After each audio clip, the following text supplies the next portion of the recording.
നമസ്കാരം, സിറ്റി ന്യൂസിലേക്ക് സ്വാഗതം. സർസേദ് ഭൂമി വഖഫിന്റേത് എന്ന വിഷയത്തിൽ തളിപ്പറമ്പ് മഹല്ല് വഖഫ് സ്വത്ത് സംരക്ഷണ സമിതിയുടെ നേതൃത്വത്തിൽ പ്രതിഷേധ പ്രകടനവും വിശദീകരണ യോഗവും നടത്തി. തളിപ്പറമ്പ് ടൗൺ സ്ക്വയറിൽ നടന്ന പൊതുയോഗം മുൻ MLA MV ജയരാജൻ ഉദ്ഘാടനം ചെയ്തു. നമ്മുടെ കാസിമിരിക്കൂറിൽ ഇന്ന് വാർത്താ സമ്മേളനം നടത്തിയപ്പോൾ കരിയും പറഞ്ഞതായി കേൾക്കുന്നത് അത് ക്ലറിക്കൽ മിസ്റ്റേക്കാണ്. ഇവിടെ കള്ള സൂപ്പറേ, ഇതൊരു ക്ലറിക്കൽ മിസ്റ്റേക്കാണ്. നമ്മുടെ റവന്യൂ അധികൃതർക്ക് തണ്ടപ്പേര് മാറ്റാൻ വേണ്ടി കത്ത് കൊടുക്കുന്നത് ക്ലറിക്കൽ മിസ്റ്റേക്കാ ആണോ? അങ്ങനെ ഒരു ക്ലറിക്കൽ മിസ്റ്റേക്ക് ഇവിടെ മറ്റാർക്കും പറ്റാത്തത് എന്താ? 113 കടമുറികൾ ഇവിടെ വാടക കൊടുത്തുകൊണ്ട് നടത്തുന്നില്ലേ? ആ വാടക ഇനത്തിൽ പ്രതിവർഷം ലക്ഷങ്ങൾ പള്ളി കമ്മിറ്റിക്ക് കിട്ടുന്നില്ലേ? മുമ്പ് നിങ്ങൾ കുടിശ്ശിക വരുത്തി ലീഗ് നേതാക്കൾ പള്ളിയെ ഭരിച്ചപ്പോ ഇപ്പൊ അത് കൃത്യമായി ഈടാക്കുന്നില്ലേ? അവർക്ക് വേണമെങ്കിൽ തണ്ടപ്പേര് മാറ്റിക്കൂടെ?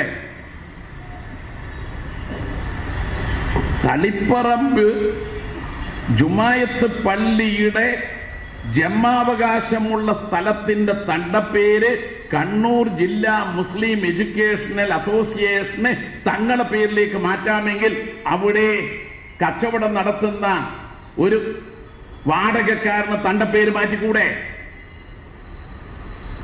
അപ്പോൾ നിങ്ങൾ നടത്തിയത് വഖഫ് ഭൂമി തട്ടിയെടുക്കാനുള്ള നീക്കമായിരുന്നു.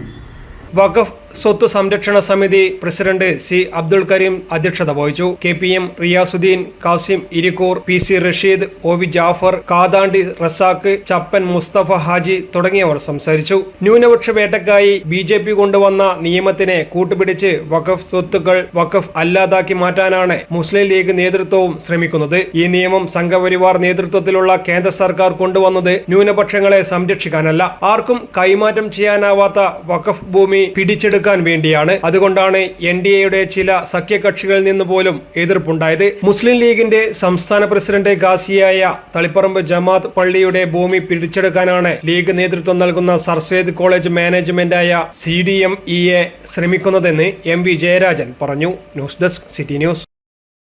കൂടുതൽ വാർത്തകൾ അറിയാൻ സിറ്റി ചാനൽ വാട്സ്ആപ്പ് ഗ്രൂപ്പിൽ ജോയിൻ ചെയ്യുക. ഒപ്പം YouTube ചാനൽ സന്ദർശിക്കുക. വാർത്തയുടെ അവസാനിക്കുന്നില്ല. മറ്റൊരു വാർത്തയുമായി വീണ്ടും കാണാം. നമസ്കാരം.